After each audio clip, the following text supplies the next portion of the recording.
திரு காலச்சக்கரம் நரசிம்மா அவர்களின் கால் அரை முக்கால் முழுசு.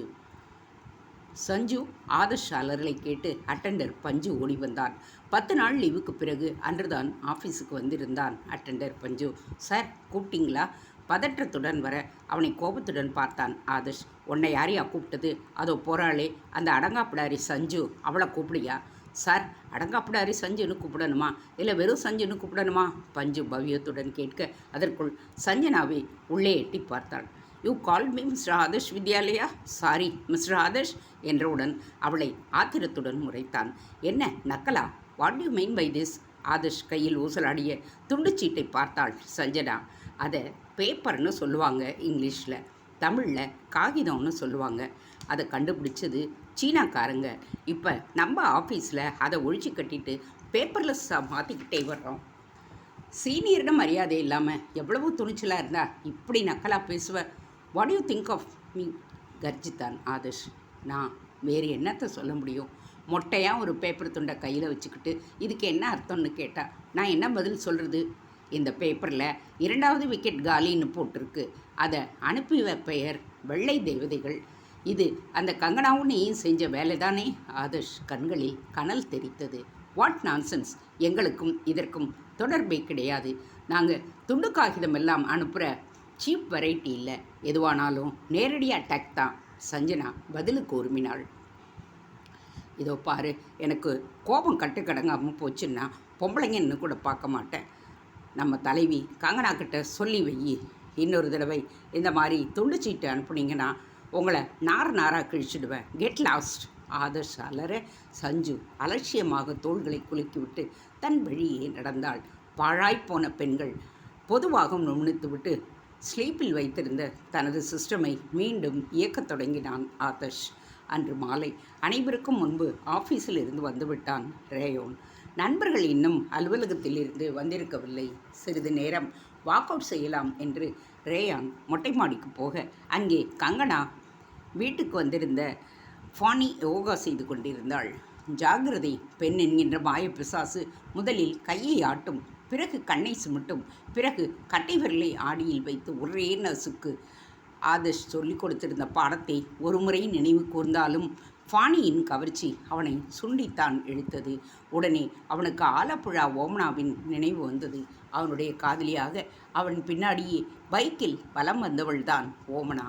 ஒரே ஃபேண்டாவை 2 ஸ்ட்ராவில் உறிஞ்சியவர்கள்தான் அவர்கள்.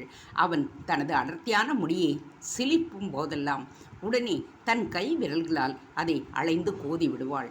திடீரென்று ஒரு நாள் அவனது அப்பன் தங்கப்பாண்டியனுடன் வந்து நின்று, டேய் மகனே ரயான் என்று முடியை கோதிவிட்டாள். என்னடி, ஒரு ஃபேண்டாவில் 2 ஸ்ட்ரா போட்டு குடித்தோமே என்றான். அம்மாவும் அப்பாவும் ஒரே தட்டில் சாப்பிட்றது இல்லையா என்று அப்பனுடன் ஹனிமூன் கிளம்பி போனாள். இனியும் காதலிக்கக்கூடாது. எதற்கு இன்னமும் ஒரு சித்தியை உருவாக்க வேண்டும்? அதே சமயம் பாணியுடன் பேச வேண்டும் போலவும் இருந்தது. ஆனால் மகனே ரேயான் என்று அவள் அழைப்பது போல் பிரமை. You look cute. உன் பெயர் ரேயான் தானே? Nice name. என் பெயர் ஃபானி. அது என்ன பெயர் ஃபானி? ரேயான் தன்னை மறந்து கேட்டுவிட்டான். என்னுடைய ஃபாதர் அலெக்சாண்டர் இருக்குதில்ல, அது எனக்கு ஃப்ளாரன்ஸ் நைட்டிங்கேல்னு பேர் வச்சுது. ஆனால் அவளோட லாங் பெயர் வேண்டாம்னு ஷார்ட்டாக ஃபானி அலெக்சாண்டர்னு நானே அதை மாற்றிக்கிட்டேன். டு பி ஃப்ராங்க், நேற்று மிட்நைட் நீ எனக்கு உன் லைலா மஜ்னு பிளாட் கதவு ஓப்பன் செஞ்சதில்லை மேன். அப்போ என் ஹார்ட் கதவு கூட நீ ஓப்பன் செஞ்சது மேன். கதவு திறந்ததில்லை. அப்போ உன்னை பார்த்த உடனேயே இந்த சாக்லேட் பாய் ஹேண்ட்ஸமாக இருக்குன்னு மனசு நினச்சிது. அப்போவே டேட் செய்தால் உன்னை மாதிரி க்யூட் கையோடு தான் டேட் செய்யணும்னு தீர்மானம் செஞ்சது நான். இன்றைக்கி நைட் நீ ஃப்ரீயாக? பெசன்ட் நகரில் என்னோடய ஃப்ரெண்ட் ரெஸ்டாரண்ட் வச்சுருக்கா. அங்கே நாம் போய் பேசிக்கிட்டே டின்னர் துண்ணலாமா? கொஞ்சம் எப்படி கேட்டாள் ஃபானி. ரேயோன் இதை சற்றும் எதிர்பார்க்கவில்லை. நீங்கள் யாருங்க? அதுவே எனக்கு தெரியாது. அதுக்குள்ளே டேட்டுக்கு கூப்பிட்றீங்களே? ரேயோன் உண்மையான அதிர்ச்சியுடன் தான் கேட்டான். கங்கனா இருக்குல்ல, அவளோட ஸ்கூல் காலேஜ் மேட். சென்னையில் வேலை கிடச்சிருக்கு. அப்பா அலெக்சாண்டர் தத்து போச்சு. அம்மா சென்னையிலே வீடு வாங்கியிருக்கு. வீடு இன்னும் ரெடியாகல. அதுதான் கங்கனா வீட்டில் தங்கியிருக்கு. வீட்டில் கங்கனா அவள் அம்மா மட்டும் இருக்குது, நீயும் என் வீட்டில் வந்து தங்கிக்கன்னு சல்லிச்சு. என் டாடி அலெக்சாண்டர் போன வருஷம் கோவாவில் செத்து போச்சு. அம்மா ஹெலன்னால் கோவாவில் இருக்கிறதுக்கு முடியல. அப்பா மெமரிஸ் வாட்டுதுன்னு சென்னையிலே வீடு வாங்கிக்கிட்டு வந்தது. அது சோகங்களை மறக்கணும்னு தான் சென்னையிலே நான் வேலை தேடிக்கிட்டேன். அடுத்த வாரம் அம்மா வருது, ஃபானி சொன்னாள். பாவங்க அவங்க, என்ன சொல்வது என்று தெரியாமல் ரேயோன் மிடறு விழுங்கினான். கரெக்ட், ஒரு மனுஷன் ஜோடி தேடிக்கிட்டா லைஃப் ஃபுல்லாக கப்பல் ஒருத்தருக்கு ஒருத்தர் லாயலாக இருக்கணும். அடிக்கடி ஜோடி மாற்றுறது நான் கேவலமாக நினைக்குது. எனக்கு ஒரு லவர் கிடைச்சா என்னோடய கல்லறையில் அவன்தான் மண்ணை தூவணும், இல்லை அவன் கல்லறையில் நான் ஒருத்தி தான் மண்ணை தூவணும்னு நினைக்குது. ஜிவ்வென்று உயிரை பறந்தான் ரேயோன். பல மலர்களை தேடி மைக்கும் வண்டாக அப்பா தங்கபாண்டியன் இருக்க, அவரை மைக்கி தங்களது பணத்தேவைகளை தீர்த்து கொள்ளும் பெண்கள் அலறற்ற எனது ஆருயிர் காதலி ஓமனாவே அவனுக்கு துரோகம் செய்துவிட்டு சித்தியாகிவிட பெண் இனத்தின் மீதே வெறுப்பு கொண்டிருந்த ரேயோனின் செவிகளில் ஃபானியின் வார்த்தைகள் தேனாக பாய்ந்தன.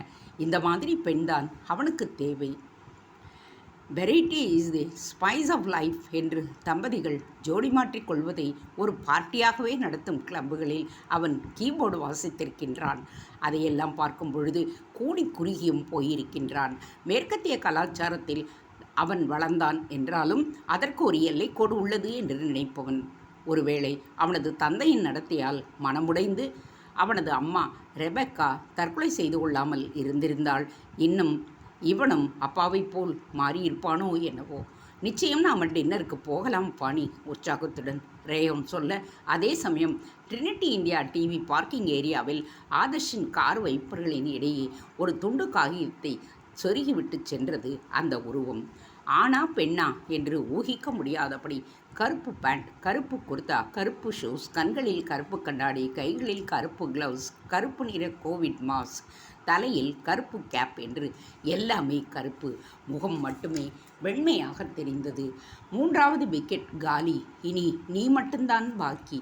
வெள்ளை தேவதைகள் என்கின்ற வாசகத்துடன் ஆதர்ஷின் வருகைக்காக அந்த துண்டு சீட்டு காத்து கொண்டிருந்தது. சரியாக 3வது மாடியிலிருந்து தன் அறையை விட்டு திருவான்மியூர் வீட்டுக்கு கங்கனா கிளம்ப, அதே சமயம் ஆதர்ஷும் வீட்டுக்கு கிளம்பினான். 3வது மாடியிலிருந்து இறங்கும் லிஃப்ட்டுக்காக காத்திருந்த ஆதர்ஷ் லிஃப்ட் வந்து கதவை திறக்க அதில் நுழைய முதற்பட்டவன் திகைத்து விட்டான். உள்ளே கங்கனா நின்றிருந்தாள். வந்த வழியே திரும்பி படிங்களில் இறங்கிச் செல்லத்தான் நினைத்தான் ஆதர்ஷ். ஆனால் அவளுக்கு தான் பயப்படுவதாக அவள் நினைத்து விடக்கூடாது என்று உள்ளே நுழைந்தான். லிஃப்டின் கதவு மூடிக்கொண்டது. லிஃப்ட் கீழே இறங்கத் தொடங்கியது. ஆதர்ஷ் காரின் வைப்பர்களின் நடுவே வைக்கப்பட்டிருந்த காகிதம் மெல்லிய காற்றில் படபடத்து கொண்டிருந்தது. தொலைவில் நின்ற கரிய உருவம் அந்த காகிதத்தையே பார்த்து கொண்டிருந்தது. அலுவலகத்திலிருந்து வீட்டிற்கு புறப்பட்ட ஆதர்ஷின் பார்வை தற்செயலாக தனது காரின் வைப்பரில் சொருகப்பட்டிருந்த அந்த துண்டு சீட்டின் மீது படர்ந்தது. வியப்புடன் அதை எடுத்து பிரித்ததுமே ஜிவ்வென்ற அவன் முகத்தில் ரத்தம் ஏறியது. 3வது விக்கெட் காலி. இனி நீ மட்டும்தான் பாக்கி. வெள்ளை தேவதைகள். ஆத்திரத்துடன் திரும்பி பார்க்க சரியாக கங்கனா தன் காரை கிளப்பிக்கொண்டு விற்றென்று அவனை கடந்து போக, நிச்சயம் இது கங்கனாவின் வேலைதான் என்று அவன் தீர்மானித்தான். விக்கெட் காலி என்று துண்டு நண்பர்களிடையே கலகத்தை விடுவித்து இவர்களை பிரிக்க பார்க்கின்றாள். ஒற்றுமையாக இருந்த 4 எருதுகளிடையே சண்டையை மூட்டி அவற்றை கபளீகரம் செய்த சிங்கத்தை பற்றி பஞ்சதந்திர கதைகளில் அவன் படித்திருக்கின்றான். ஆனால் இன்று அவனிடமே அந்த வேலையை காட்டுகின்றாளா கங்கனா? நண்பர்கள் இப்பொழுது எங்கே? ஆனால் காலையில் அலுவலகம் வந்தது முதலாக 3 பேருமே இவனை வந்து பார்க்கவில்லையே. அலுவலகத்தை விட்டு புறப்பட்டு சென்று விட்டார்களா? அப்படியென்றால் இவனிடம் சொல்லாமல் சென்று விட்டார்களே. 4 பேருக்குமே தனித்தனியாக பிளாட் சாவி கொடுத்திருந்தார் வீட்டுக்காரர் மாத்ருபூதம். சந்தேகத்துடன் கார்த்திக்கு ஃபோன் செய்தான் ஆதர்ஷ். என்னோட கார் ஏசியில் ஏதோ பிரச்சனை, அதான் ஹுண்டாய் கம்பெனிக்கு வந்திருக்கேன், நான் அப்புறமா பேசுகிறேன் என்று உடனடியாக ஃபோனை கட் செய்தான் கார்த்திக். தினேஷுக்கு ஃபோன் செய்ய அவனோ, ஆதர்ஷ் நான் டாக்டர் வீட்டில் இருக்கேன், முதுகு வலி, நான் அப்புறமா பேசுகிறேனே என்று ஃபோனை துண்டித்தான். ரேயானுக்கு ஃபோன் செய்ய, என்னோடய பைக் டயர் பஞ்சர், வண்டியில் பஞ்சர் கடைக்கு தள்ளிக்கிட்டு போய்கிட்டு இருக்கேன், அப்புறமா கூப்பிட்றேனே என்று ஃபோனை வைத்து விட்டான். 3 பேரும் ஒரே மாதிரியாக பதிலை கூறி ஃபோனை கட் செய்ய ஆதர்ஷ் சந்தேகத்துடன் தன் ஃபோனை விரித்து பார்த்தான். அதே நேரம் எழும்பூர் அனலட்சுமி ஹோட்டலில் ஒரு மூலையில் உட்கார்ந்திருந்த கார்த்திக், தினேஷ் மற்றும் ரேயோன் மூவருமே எரிச்சலுடன் ஃபோனை தங்கள் பாக்கெட்டுக்குள் திணித்தனர். எப்படித்தான் இந்த ஆதர்ஷ்க்கு மூக்கில் வேக்குதோ. நல்ல வேலை, ஆளுக்கு ஒரு காரணம் சொன்னோம், ரேயன் சொன்னான். சரி, அவனை பற்றி என்ன, நம்ம விஷயத்துக்கு வருவோம். நாம் என்ன செய்ய போகிறோம்? தினேஷ் கேட்டான். எனக்கு மெஸ் மாமியோட பொன் இந்துவை ரொம்ப பிடிச்சி போச்சு. ஐஸ்வர்யா ராயை விட அழகாக இருக்கா. இந்திரலோக ரம்பை, ஊர்வசி, மேனகை, திலோத்தமை, ஐஸ்வர்யா ராய் எல்லோருமே சேர்ந்த காம்போவாக இந்து இருக்க, இந்துவை கண்ட கண்கள் மற்றொன்றினை காணாவே நான் அவளை கல்யாணம் செய்து கொள்ள தீர்மானித்து விட்டேன். ஈசிஆரில் கடலை பார்த்த வீடு, உப்பரிகையில் இந்துவோட சல்லாபம், இதுதான் என்னோட வருங்கால வாழ்க்கை, கார்த்திக் சொன்னான். நானும் ஒரு பெண்ணை பார்த்திருக்கேன் கார்த்திக், பணக்கார விதவை. அவள் பெயர் அர்ச்சனா, போலீஸ் துணை கமிஷனரோட பொன். இராணுவ வீரனைத்தான் கல்யாணம் செஞ்சுப்பேன்னு சொல்லி அப்படியே செஞ்சுக்கிட்டு விதவையானவள். இதில் ஆச்சரியம் என்னென்னா, அவளுக்கு ஆண்கள் மேலே அனுதாபம் உண்டு. பெண்கள் தப்பு செஞ்சால் கூட சகிச்சிக்கவே மாட்டாள். ஆண்களை துன்புறுத்துகிற பெண்களுக்கு எதிராக போராடுவேன்னு சொல்கிறா. இன்னும் சொல்லப்போனால், ஒரு பெண் என் பைக் மேலே இடித்து கீழே விழுந்து என்னோட தகராறு செஞ்சுக்கிட்டு இருந்தா. ஈவ் டீசிங்னு புகார் கொடுத்தா. அப்போ நல்ல சமயத்தில் அர்ச்சனா வந்து எனக்கு ஆதரவாக சாட்சி சொல்லி என்னை காப்பாற்றினா, தினேஷ் கூறினான். ஆச்சரியமாக இருக்கே, இந்த காலத்தில் ஆண்கள் மேலே பரிதாபப்படுற பெண்களா? கார்த்திக் வியந்து போனான். ப்ரோ, ரேயோன் கண்கள் கிறக்கத்துடன் சொன்னான். நானும் ஒரு பெண்ணோட நெருங்கிட்டேன். கங்கனா வீட்டில் வந்து தங்கியிருக்காளே ஃபானி, அவளோட பெயர் ஃப்ளாரன்ஸ் நைட்டிங்கேல், சுருக்கமாக ஃபானின்னு சொல்கிறாங்க. அவளும் நானும் நேற்று மொட்டை மாடியில் மனசை விட்டு பேசிட்டோம். என்ன டேட்டிங் கூப்பிட்டு இருக்கா, நான் போக போகிறேன். என்ன கூட அர்ச்சனா அவங்க வீட்டுக்கு கூப்பிட்டுருக்கா. அநேகமாக துணை கமிஷனர் மாப்பிள்ளையாக ஆகிடுவேன்னா. நல்லதாக போச்சு, துணை கமிஷனர் மாப்பிள்ளை நண்பனாக இருக்கச்சே நான் எதுக்கு பயப்படணும்? மாமி தடுத்தாலும் சரி, இந்துவை கடத்திக்கிட்டு போய் கல்யாணம் செஞ்சுக்க போகிறேன், கார்த்திக் சொல்ல, நண்பர்களின் முகத்தில் உடனே பதற்றம் தோன்றியது. நாம் பாட்டுக்கு தீர்மானிச்சிட்டோமே, நம்ம தலைவன் ஆதர்ஷ் என்கிற ரிஷ்யஸ்ருங்கரை எப்படி சமாளிக்க போகிறோம்? அவன் நம்மை கல்யாணமே செஞ்சுக்க விட மாட்டானே, ரேயோன் சொல்ல, கார்த்திக் முகத்தில் எரிச்சல். ஹூயிசி, நாம் கல்யாணம் செஞ்சுக்கணும்னு முடிவு செஞ்சால் அவன் யார் அதை தடுக்க? நான் இப்போவே டார்க் டெமன்ஸ் இயக்கத்திலேருந்து ராஜினாமா செஞ்சிடுறேன், கார்த்திக் அறிவித்தான். அவசரப்படாதே, முதல்ல அவங்க ஆளுங்கக்கிட்ட பேசி பார்ப்போம், அப்புறமா ஆதர்ஷ்க்கு விஷயத்தை சொல்லலாம், தினேஷ் சொல்ல, அதுவும் சரிதான், நாளைக்கே நான் இந்துக்கிட்ட பேச போகிறேன், கார்த்திக் சொன்னான். நாளைக்கே நானும் அர்ச்சனா வீட்டுக்கு போக போகிறேன், அவள் அப்பாவை சந்தித்து பேச போகிறேன், தினேஷ் சொன்னான். நாளைக்கு பெசன் நகரில் நானும் பாணியும் டின்னர் டேட்டிங் போகிறோம். ரேயோன் முகத்திலும் அசட்டு சிரிப்பு. முதல் விக்கெட் காலி, 2வது விக்கெட் காலி, 3வது விக்கெட் காலி. இனி நீ மட்டும்தான் பாக்கி. வெள்ளை தேவதைகள் என்கின்ற அந்த 3 துண்டு சீட்டுகளையும் வெடித்து பார்த்தபடியே அமர்ந்திருந்தான் ஆதர்ஷ். தான் இனி தனி ஒருவனாகத்தான் பெண்களை எதிர்த்து போராடப் போகிறான் என்பதை அவன் இன்னும் அறிந்திருக்கவில்லை. பெண்ணியத்தை எதிர்க்கும் அவனுடைய தளபதிகள் நெருப்பில் வைக்கப்பட்ட ஈயச் சொம்புகளாக உருகியது அவனுக்கு தெரிந்திருக்க நியாயமில்லை. தன் ரோமியோ ஜூலியட் பிளாட்டில் ஃபானி சொல்வதை கேட்டு அதிர்ச்சியில் நின்றிருந்தாள் கங்கனா. நிஜமாவா அந்த ரேயன் கூடவா டேட்டிங் போகிற? அவங்க தலைவன் அந்த சிடுமூஞ்சி ஆதர்ஷ் எப்படி ஒத்துக்கிட்டான் அதுக்கு அவனுக்கு தெரியுமா? கங்கனா கேட்டாள். பெண் நினைத்தால் நடக்காதது உண்டா? கண் சிமிட்டினாள் ஃபானி. அந்த கல்லூலி மங்கன் ஆதர்ஷ் வலிக்கு வருவானா ஃபானி? கங்கனா கேட்டாள். நிச்சயம் வருவான், முயற்சி செஞ்சு பாரு, ஃபானி சொல்ல, புதிய நம்பிக்கையுடன் சோஃபாவில் நிமிர்ந்து அமர்ந்தாள் கங்கனா. திருவான்மியூர் தெற்கு குளக்கரையில் இருந்த மாமியின் மெஸ்ஸிற்குள் நண்பர்கள் ரேயோன் மற்றும் தினோஷ் பின்தொடர நுழைந்தான் கார்த்திக். நல்ல வேளையாக ஆதர்ஷ் ஹேர் கட்டிங் செய்வதற்காக சலூனுக்கு சென்றிருந்தான். அந்த தருணத்தில் மாமி மெஸ்ஸிற்கு சென்று அவனுடைய மானசீக காதலி இந்துவிடம் தன் மனதை திறந்து காட்டி அவளை வழிக்கு கொண்டு வந்துவிட வேண்டும் என்கின்ற தீர்மானத்துடன் தான் வந்திருந்தான் கார்த்திக். குளித்தலையில் ஏராளமான நிலங்கள், மிராசுதார் குடும்பம். தான் ட்ரினிட்டி டிவியில் பெரிய இலக்கத்தில் சம்பாதிக்கின்றோம் என்கின்ற உணர்வெல்லாம் அற்றுப்போய் பேரழகி இந்துவை எப்படியாவது கைப்பிடிக்க வேண்டும் என்கின்ற எண்ணம் மட்டுமே அவனுக்குள் நிலவிக் கொண்டிருந்தது. இவர்கள் உள்ளே நுழைந்த பொழுது மாமியின் உதவியாளர் அல்லுடுதான் வாடிக்கையாளர்களுக்கு இட்லி வடை சட்னியை விநியோகம் செய்து கொண்டிருந்தான். இலை போடவா? அல்லுடு கேட்க கார்த்திக் தலையசைத்தான். இப்பொழுது இட்லியா முக்கியம்? இந்துவின் இதய குக்கரில் காதல் என்கின்ற இட்லி மாவை ஊற்றிவிட்டால் அது பாட்டுக்கு வெந்து கொண்டிருக்கும் அல்லவா? மாமி இல்லை? ரேயோன் கேட்டான். கோயிலுக்கு போயிருக்காங்க அல்லுடு சொல்ல தினேஷ் கார்த்திக்கின் காதை கெடுத்தான். நல்ல தருணண்டா, மாமியும் இல்லை, இந்துக்கிட்டே உன்னோட காதலை சொல்லிடு. நாங்கள் இந்த அல்லுடு பின்பக்கம் வராமல் பார்த்துக்கிறோம். நீ போய் இந்துக்கிட்டே பேசிட்டு வந்துடு. தினேஷ் யோசனை கூற கார்த்திக் மெஸ்ஸின் பின்புறத்தை நோக்கி நடந்தான். ஏற்கனவே மெஸ் மாமியிடம் கார்த்திக் தனக்கு இந்துவை மிகவும் பிடித்திருப்பதாக கூறி அவளுடைய ஜாதகத்தை தன் அப்பா அம்மாவிடம் கேட்பதாக சொல்லியிருந்தான். உனக்கேம்பா தலையெழுத்து, பெரிய இடத்து பைய, பார்க்க ராஜா மாதிரி இருக்க, உனக்கு நல்ல பெண் கிடப்பா. இந்துவுக்கு அழகுதான் இருக்குது, மற்றபடி அவள் உனக்கு ஏற்றவு கிடையாது. மாமி தொடக்கத்திலேயே பேச்சு கத்தரித்து விட்டு விட்டாள். கார்த்திக் பின்புற அறைக்கு சென்ற பொழுது டிவியில் எதிர்நீச்சல் படம் ஓடிக்கொண்டிருந்தது. அடி போடி பைத்தியக்காரி என்று வாலிபர்கள் கேலி செய்ய ஜெயந்தி பாத்திரங்களை அவர்களின் மீது வீசிக்கொண்டிருந்தார். கார்த்திக் சட்டென்று அறைக்குள் நுழைந்து இந்து என்று அழைத்தான். அவனது குரல் அவனுக்கே கேட்கவில்லை. சட்டென்று திரும்பி பார்த்தாள் இந்து. அவளுடைய கண்களில் திகைப்பு. தன் தைரியத்தை எல்லாம் திரட்டி கொண்டான் கார்த்திக். இந்து, உன்னுடைய அழகை பார்த்து நான் மலைச்சு போயிட்டேன். ஐஸ்வர்யா ராய் கணக்கா அழகாக இருக்கிற பெண்ணைத்தான் நான் கல்யாணம் செஞ்சுக்கணும்னு இருந்தேன். உன்னை பார்த்ததும் அப்படியே ஸ்தம்பிச்சு போயிட்டேன். ஐஸ்வர்யா ராயெல்லாம் ஒன்றுமே இல்லை. உன்னை மேல் கண்டதுமே காதல் கொண்டு விட்டேன். நீ எனக்கு மனைவியாக ஆச்சா நான் ரொம்ப சந்தோஷமாக இருப்பேன். மாமிக்கிட்ட உன்னை பெண் கேட்டேன், ஆனால் என்னை வேறு இடத்துல பெண்ணை பார்க்க சொல்லிட்டா. ஆனால் என்னால் உன்னை மறக்க முடியாது. நான் உன்னை கல்யாணம் செஞ்சுக்க ஆசைப்படுறேன். உன்னை நல்லபடியாக வச்சு காப்பாற்றுவேன்.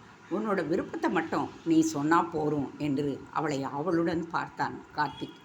இந்து ஒரு முறை டிவியை நோக்கி திரும்பி பாத்திரங்களை வீசிக்கொண்டிருந்த நடிகை ஜெயந்தியை பார்த்தாள். டிவியை நோக்கி கையை நீட்டினாள். ஓ, புரிஞ்சிடுச்சு, நாம் பேசுகிறதுக்கு டிவி இடைஞ்சலாக இருக்கா, இரு சுவிட்ச் ஆஃப் பண்ணிடுறேன் என்று பாய்ந்து சென்று அதை அணைத்தாள். இந்து வெட்கத்துடன் தலையை திறந்து கொண்டாள். நான் கேட்டதுக்கு என்ன பதில்? கார்த்திக் கேட்டதும் முகம் சிவக்க சுவரை பார்த்து கொண்டாள் இந்து. புரியுது, ட்ரெடிஷ்னலாக வளர்ந்த பொண்ணு, சட்டுன்னு கேட்டால் பதில் கூற வெக்கமாக தான் இருக்கும். நீ ஒன்றும் கவலைப்படாத. நாளைக்கு காலையில் நான் டிஃபன் சாப்பிட வருவேன். அப்போ இதோ இந்த ஜன்னல் திட்டில் நீ ஒரு பூவை வை. அதை வச்சு உன்னோட பதிலை நான் தெரிஞ்சுக்கிறேன். ஜன்னல் திட்டில் வெள்ளை ரோஜா பூ வச்சா என் காதில் நீ ஏற்றுக்கிட்டேன்னு அர்த்தம். சிவப்பு ரோஜாவை வச்சுருந்தா நீ ஏற்றுக்கலேன்னு அர்த்தம். உன் பதிலுக்காக நான் அவளோடு காத்திருப்பேன்.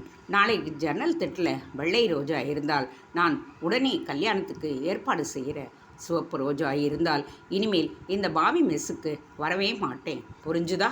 தன் இதயத்தில் உள்ள தகவல்களை கொட்டிவிட்ட திருப்தியில் இந்துவின் அறையை விட்டு வெளியேறினான் கார்த்திக். நண்பர்களை பார்த்து தலையை அசைத்து தன் கட்டை விரலை உயர்த்தி காட்டினான். சரியாக மாமி உள்ளே வந்தாள். டிஃபன் சாப்பிட்டீங்களா என்று அவள் விரும்பிய போது மூவரையும் பார்த்தாள். தினேஷ் சும்மா இல்லாமல் மாமியை வம்புக்கு இழுத்தான். டிஃபன் இருக்கட்டும் மாமி, நல்ல ஸ்ரீரங்கத்து பையன் கார்த்திக் கை நிறைய சம்பாதிக்கிறான், நிலப்புலன்கள் இருக்குது, மிராசுதார் குடும்பம், அவனுக்கு உங்கள் பெண்ணை கொடுத்தா என்ன? சம்மதம் கேட்க மாமி எரிச்சலுடன் அவனை பார்த்தாள். கல்லை கல்லோடு போடணும், நெல்லை நெல்லோட போடணும். இதையெல்லாம் சொன்னால் இளவட்டங்களான உங்களுக்கு புரியாது. சட்டுப்புட்டுன்னு டிஃபனை சாப்பிட்டுட்டு நடையை கட்டுங்க. மாமியின் முகத்தில் பதற்றம் தோன்றியது. மாமிக்கு பெண்ணை உனக்கு கொடுக்கறதுக்கு இஷ்டம் இல்லை போல். நம்ம எல்லாம் ரவுடி பசங்கன்னு நினைக்கிறாங்க போல இருக்குது. தங்கள் வீட்டுக்கு போகும் பொழுது ரேயும் சொன்னான். எப்படி இருந்தாலும் நாளைக்கு காலையில் 8 மணி வரைக்கும் ஒரு முடிவையும் எடுக்க முடியாது. நாளைக்கு ஜன்னல் திட்டில் இந்துவை ஒரு ரோஜா பூவை வைக்க சொல்லியிருக்கேன். வெள்ளை ரோஜான்னா சம்மதம், சிவப்பு ரோஜான்னா நோ காதல். கார்த்திக் சொன்னான். நாம் ஒரு வெள்ளை ரோஜாவை வாங்கி ஜன்னலில் வச்சுட்டு அவளை கூட்டிக்கிட்டு போய் ஏதாவது கோவிலில் உனக்கும் அவளுக்கும் கல்யாணம் செஞ்சு வச்சிடலாமா? ரேயன் கேட்டான். அவசரப்படாத. நாளை காலை வெள்ளை ரோஜா இருந்தால் அவளை அழைச்சிக்கிட்டு போய் திருவிடந்தை கோவிலில் கல்யாணம் செஞ்சுக்க போகிறேன். எதுக்கும் நாளைக்கு காலையில் நாம் 3 பேரும் வந்து பார்ப்போம். கார்த்திக் சொன்னான். சாரி கார்த்திக், நான் வரல. அர்ச்சனா என்னை அவங்க அப்பாவை பார்க்கறதுக்கு வர சொல்லியிருக்கா. அவளோட போலீஸ் கமிஷனர் அப்பா கிட்ட என்னை அறிமுகப்படுத்த போகிறாளாம். அநேகமாக அவளுக்கு என் மேலே அபிப்பிராயம் வந்திருக்குன்னு நினைக்கிறேன். நல்ல கோடீஸ்வர குடும்பம். நான் அவங்க வீட்டோட மாப்பிள்ளையா செட்டில் ஆகிறதுக்கு நல்ல சான்ஸ். அதனால் என்ன நீ எதிர்பார்க்காத, தினேஷ் சொன்னான். ரேயோன் தன் பங்குக்கு, நீ தான் மனசு திறந்து காட்டிட்டேல்ல, இனிமே நாங்கள் எதுக்கு, எல்லாம் நல்லபடியாக நடக்கும். நாளைக்கு நான் ஃபானியோட டேட்டிங், ஸோ என்னையும் எதிர்பார்க்காத, ஆல் தி பெஸ்ட் கலந்து கொண்டான் ரேயோன். ஜன்னலில் வெள்ளை ரோஜா வைத்திருப்பாளா, இல்லை சிவப்பு ரோஜாவை வைத்திருப்பாளா? அன்று இரவு முழுவதும் கார்த்திக் தூங்கவே இல்லை. மறுநாள் ஞாயிற்றுக்கிழமை காலையில் ஆதர்ஷுக்கு தெரியாமல் நண்பர்கள் ஒருவரை ஒருவர் பார்த்து கண்ணடித்துக் கொள்வதும் கட்டை விரலை காட்டி சிரிப்பதுமாக இருந்தார்கள். பேப்பர் படிப்பது போல் ஆதர்ஷ் அவர்களை நோட்டமிட்டு கொண்டிருந்தான். தினேஷ் தன்னை விசேஷமாக அலங்கரித்து கொண்டிருந்தான். அவன் கண்ணாடி முன் அடிக்கடி தலையை சீவுவதும் பர்ஃப்யூம் போட்டு கொள்ளுவதுமாக இருந்தான். தினேஷ், கார்த்திக் மற்றும் ரேயோன் மூவரும் கம்பீரமாக ட்ரெஸ் செய்து கொண்டு ஹாலுக்கு வந்த பொழுது சுனாமியாக சென்ட் வாசனை ஆதர்ஷின் மூக்கை தாக்கியது. என்னடா 3 பேரையும் எங்கே கிளம்பிட்டீங்க? ஆதர்ஷ் தி ஹிந்து பேப்பரை மடித்தபடியே கேட்டான். அந்த கங்கனாவின் கொட்டத்தை அடக்க வேண்டாமா? அதனால் ஜோடி தேடும் படலத்தை தொடங்கப் போகின்றோம், தினேஷ் சொன்னான். ஜாகிரதடா, பேய்க்கு பயந்து கொள்ளிவாய் பிசாசுக்கிட்ட மாட்டிக்கிட்ட போகிறீங்க. எவ்வளையாவது கட்டிக்கிட்டு காலம் பூரா அவஸ்தைப்படாதீங்க. பேசாமல் என்னை போலவே பேச்சுலராக இருந்து நிம்மதியாக இருங்க, ஆதர்ஷ் சொன்னான். கவலைப்படாதே ஆதர்ஷ், நாங்கள் கேர்ஃபுல்லாக இருப்போம். ஆதர்ஷ் தொடர்ந்து பேசி தங்களை தடுத்து விடுவானோ என்ற பயத்தில் மூவரும் அவசர அவசரமாக லிஃப்டை நோக்கி நடந்தனர். லிஃப்டில் இறங்கி 2ஆம் தளத்தில் நிற்க லிஃப்ட் கதவு திறந்து வெளியே பானி நின்றிருந்தாள். ஹாய்! உள்ளே ஆர்ப்பாட்டத்துடன் நுழைந்தவள் பானி பிங்க் நிறத்தில் ஷார்ட்ஸ், கருப்பு நிறத்தில் ஸ்லீவ்லெஸ் டாப்ஸ், கழுத்தில் ஊசலாடிய கிளிஞ்சல் மாலை, ஹை ஹீல்ஸ் சாண்டல்ஸ் என்று அமர்க்களமாக காட்சி தந்தாள். உதடுகள் இரண்டும் லிப்ஸ்டிக் பூசப்பட்டு செர்ரி பழங்களாக காணப்பட்டன. தோள் வரையில் புரண்ட தனது சுருள் முடியை சிலிப்பிக்கொண்டு ரேயோனுடைய பக்கத்தில் வந்து நின்றாள். ரேயோன் சுவாசத்தை விடக்கூட மறந்து பிரமித்து நின்றான். இத்தனை பேரழகு பெட்டகத்துடன் தான் டேட்டிங் செய்ய போகின்றோமா? இப்படி ஒரு அழகி பக்கத்தில் வந்து நின்றால் யார்தான் தன் நிலையை இழக்க மாட்டான்? அப்பா தங்கப்பாண்டியனை சொல்லி குற்றமில்லை. பெண்களாக வந்து மேலே விழுந்தால் என்னதான் செய்ய முடியும்? இவங்க என் ரூம்மேட்ஸ் கார்த்திக், தினேஷ். ரேயோன் நண்பர்களை அறிமுகப்படுத்தி வைத்தான். ஹாய், உங்களுக்கு எல்லாம் பெண்களை பிடிக்காதா? கங்கனா சொன்னாலே, பானி கேட்டாள். சேச்சே, பெண்கள் எங்களுக்கு பாஸாக வந்து அதிகாரம் செய்தால்தான் பிடிக்காது. ஜாலியாக கம்பெனி கொடுக்குற பெண்களை எல்லாம் பிடிக்கும், தினேஷ் பம்மினான். கைஸ், நான் இப்போ ஒன்று செய்ய போகிறேன், கண்டுக்காதீங்க. கங்கனா கிட்ட சொல்லிடாதீங்க. எனக்கு இந்த ரேயோன் பாயை ரொம்பவும் பிடிச்சிருக்கு. அவனுக்கு ஒரு உம்மா கொடுக்க போகிறேன் என்று உதட்டை கூத்து அவன் கன்னத்தில் ஒரு முத்திரையை வைக்க ஆட்டின் வடிவில் செம்மை ரேயோனின் கன்னத்தில் பதிந்தது. அதை பார்த்த மற்ற மூவரும் மூச்சை இறுக்கி பிடித்து கொண்டனர். இந்து தனக்கு இப்படி ஒரு முத்திரை பதித்தால் எவ்வளவு நன்றாக இருக்கும் என்று கார்த்திக்கும், அர்ச்சனா தனக்கு அப்படி ஒரு பரிசை கொடுக்க வேண்டுமே என்று தினேஷும் அப்பொழுதே நினைக்கத் தொடங்கிவிட்டனர். லிஃப்ட் கீழ்த்தளத்திற்கு வந்து நின்ற பொழுது கதவு திறந்ததும் ரேயோனின் கையை பிடித்து கொண்டு தரதரவென்று அவன் பைக்கை நோக்கி இழுத்துச் சென்றாள் ஃபானி. ரேயோன் பைக்கை இயக்க அவனது பரந்த முதியிலிருந்து இரு கைகளால் அவனது மார்பை அணைத்து கொண்டு நண்பர்களை கிறக்கத்துடன் பார்த்தாள். சீரியோ கைஸ் என்று சொல்ல நண்பர்கள் திகைத்து நின்றனர். நான் அவசரப்பட்டு கார் வாங்கிட்டேன்னு நினைக்கிறேன். பைக்கு தான் காதலுடைய வாகனம் என்று சொன்ன கார்த்திக் அடுத்த வினாடி மெஸ்மாமி வீட்டுக்கு விரைந்தான். தினேஷ் தன் 2 வீலரை எடுத்துக்கொண்டு அர்ச்சனாவின் வீடு இருந்த ருங்கம்பாக்கம் ரெட்லேண்ட் கேட் பகுதியை நோக்கி நடக்க ஆரம்பித்தான். Thanks for watching. Please subscribe.